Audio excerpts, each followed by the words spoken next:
Вот прибыл катер прогулочный с туристами. Весь забит до отвала.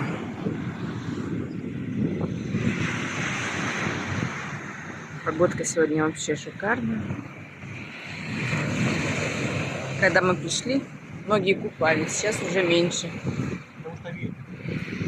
Немножко ветерок, конечно, поднялся, но очень хорошо, классненько.